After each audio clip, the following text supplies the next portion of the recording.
Hi guys, and welcome to this week's Mental Monday.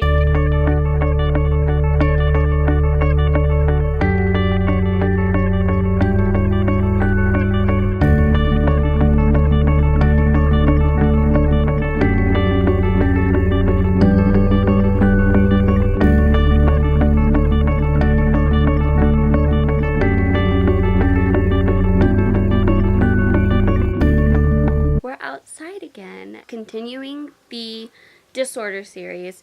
I want to talk about one that actually hits a little closer to home for me, and that is Major Depressive Disorder. So I'm gonna really quick go over some symptoms, definition, some statistics, and then I want to kind of tell my own story and experience with this one, just because it is one that I actually have experience with. In my notes, right here, it says, the persistent feeling of sadness or loss of interest that characterizes major depression can lead to a range of behavioral and physical symptoms. These may include changes in sleep, appetite, energy level, concentration, daily behavior, or self-esteem. Depression can also be associated with thoughts of suicide. And for the symptoms, it can be, for mood, it can be anxiety, apathy, general discontent, guilt, hopelessness, inability to feel pleasure, loss of interest, mood swings or sadness, sleep, early awakening, excessive sleepiness, insomnia, or restless sleep. And then for your whole body, you have excessive hunger, fatigue, loss of appetite, or restlessness, behavioral agitation, excessive crying, irritability, or social isolation. Cognitive is lack of concentration, slowness in activity, or thoughts of suicide. Weight is weight gain or weight loss. It can be either one. And also common is poor appetite or repeatedly going over thoughts. According to the ADAA website, which is the Anxiety and Depression Association of America, 1.5% of the U.S. population age 18 and older in a given year, which is about 3.3 million Americans. So depression is really a very common thing. It's something that can look a little different for every person, but has the same general symptoms, just like all the other disorders, but it's one that is more common, and because of that gets kind of pushed aside even more. And it's not out of not understanding it, it is out of the American way of pulling yourself up by your bootstraps and just doing it and taking care of what you need to take care of. So when somebody with depression says, I don't even feel like I can get out of bed today, the people around them can respond in a lot of different ways, but one of the distancing responses people with depression can get is, well, just get over it. Just, everybody has those days. Just get over it. Just, you still need to get up and take care of what you need to take care of. And that's not easy for somebody with depression. Now, I wanted to talk about my own experience with depression. I don't actually have like a diagnosis of major depressive disorder or clinical depression or anything like that. I have experienced times that me knowing myself and knowing what depression is, knowing what it looks like, but never really having felt it that deeply before, I knew it was that. It took a lot to get me out of it. I mean, it took time and it took processing for me to be able to pull myself out. And not every day did I look depressed by any means. Not every day was it obvious. Not every day did I not seem okay or say, you know, I really just can't do life today. But it was not easy. The times that I can remember where it actually felt like depression were also tied to grief. The first time was when I lost my grandmother. I know that that's not one that normally sends people into depression, but I was extremely close with my grandmother. I helped take care of her when she got older. I was very, very, very close with my grandmother, so it was really hard for me, and she was the first major person I lost when I was actually at the age that I could understand what was going on. It really took a toll on me. It was really, really hard for me. And there was not motivation. There was, I reread the same page in the Harry Potter book I was reading over and over again because I would read it. I realized I hadn't comprehended anything that I had just read.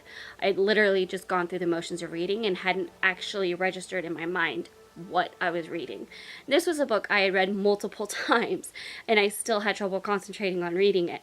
I had times of feeling numb. I had times of I just wasn't interested in food. And that was on a lighter scale, but that still was that. Like, it was connected to grief, but that's still depression. And then when I lost my brother, I was 21, and that one was harder on me than losing my grandmother because he was not at an age he should have died. He was just shy of 25, and it was extremely sudden. There was no warning. It really, really took a toll on me. And that, the trying to cope with, okay, how do I relearn how to do life right now? Because that just changes everything, I feel like, lasted longer than I'd ever experienced, and the trouble being happy. If you've watched my videos for any length of time, you know I'm a bubbly, outgoing person. Like, I do not have trouble talking to people. I don't have trouble being happy. I generally don't have trouble being positive in situations. That's just not who I am. I'm not that person. I'm not the Debbie Downer generally.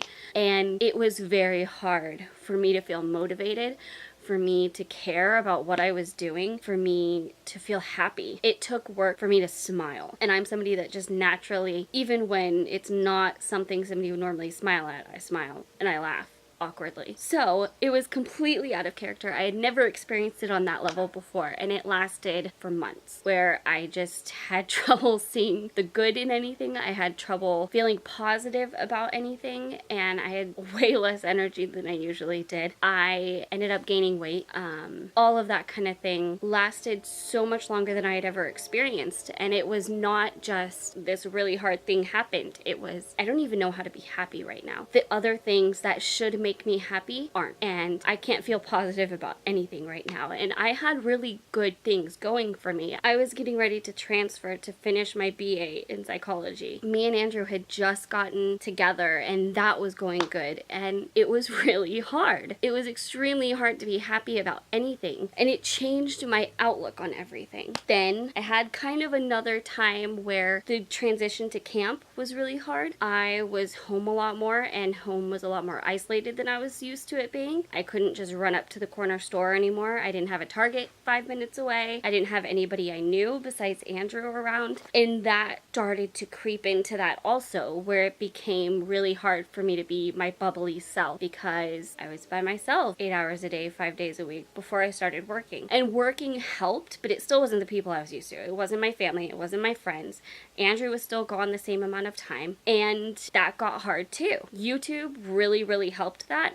I got that outlet that I desperately needed, but it was still hard. It was still really hard, and it did affect me. It was hard to be motivated. I was so burnt out from everything, from 21 units of school on top of planning a wedding, and I had a house that I was trying to put together, but we had no storage space whatsoever, and it just was a hard time, and that made it hard for me to feel positive about things or feel good about things, and it made it take a little more work to smile and to be my bubbly, happy, content, happy-go-lucky self. So that is my story with it. For this one, I want to encourage everyone to not downplay the effect depression has. There are times where that person isn't being lazy, isn't in a phase, isn't just not able to get over it, but they're authentically struggling and they need help. And if you have ever gone through that, then you know it's beyond just being sad. It's beyond just needing to get over something or get yourself to get up and you'll be fine. Those things do help, like just being able to get out of bed can help, but there's still going to be that struggle to do it. So helping that person and encouraging them and not downplaying their struggle is what really they need. I hope that by sharing the statistics and the symptoms and my own story that I have given everybody a little bit more of an understanding with depression and kind of a little bit more perspective on some of the behaviors of somebody with depression if they have somebody they know that has depression. So that is this week's Mental Monday. I did have to re-upload my last vlog, which was my very last video. So if you saw one that was only 9 minutes long, go watch it again because I re-uploaded it because YouTube only uploaded half of it the first time. So there's more to the video if you didn't see it after that. So go check out that if you haven't already watched it. I got a very, very fun surprise. And I have some vlogs coming up, some video ideas, so keep a lookout on my channel. And if you have any topics for Mental Mondays you would like me to do a video on, I would love to hear them. Leave a comment below and tell me your ideas. I would love to incorporate them. I love to hear feedback on Mental Mondays and any video I post. leave me a comment just to say hi if you feel like it. So, I hope you liked this video. I truly hope it helped you in some way and encouraged you. And if you have your own depression story you would like to share, I would love to hear it in the comment and get a conversation started. If you liked this video, please give it a thumbs up and share it with everybody. And if you're not already subscribed, click subscribe so you can see when the next one comes out. I'll see you guys in that one. Bye!